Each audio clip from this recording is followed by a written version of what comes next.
প্রিয় অষ্টম শ্রেণীর শিক্ষার্থীরা, তোমাদের আগামীকাল অর্থাৎ 10 জুলাই ষান্মাসিক সামষ্টিক মূল্যায়নের ইসলাম শিক্ষা বিষয়ে মূল্যায়ন অনুষ্ঠিত হবে। তোমাদের প্রশ্নটি হচ্ছে ইসলামী বিধিবিধানের আলোকে প্রাকৃতিক দুর্যোগের সময় করণীয় সংক্রান্ত নির্দেশনা তৈরি। এখানে কাজ একের মধ্যে রয়েছে প্রকৃতি পর্যবেক্ষণ ও অভিজ্ঞতা বিনিময়। এখানে বেশ কয়েকটা প্রশ্ন রয়েছে এবং আমরা একটা ছক দেখতে পাচ্ছি। এ হলো বিষয়। এরপর কাজ 2 এর মধ্যে দেখতে পাচ্ছি সমস্যা খুঁজে বের করি। এখানে 2টা সমস্যা রয়েছে, তোমরা একটু পড়ে নিবা।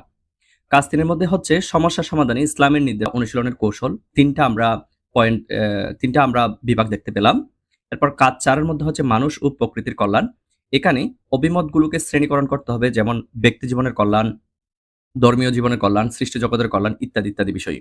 সেক্ষেত্রে তোমরা যদি এই প্রশ্নটির যদি তোমরা উত্তরপত্র পেতে চাও, হেল্প পাবে।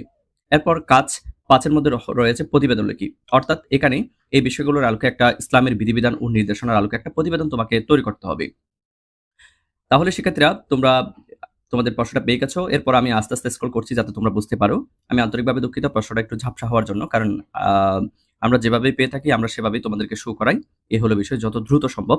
আ ইতিমধ্যেই এই আরকি শিক্ষার্থীরা। আমাদের প্রত্যেকটা প্ল্যাটফর্মের সাথে তোমরা যুক্ত থাকবে, বন্ধুদেরকে ইনভাইট করবে।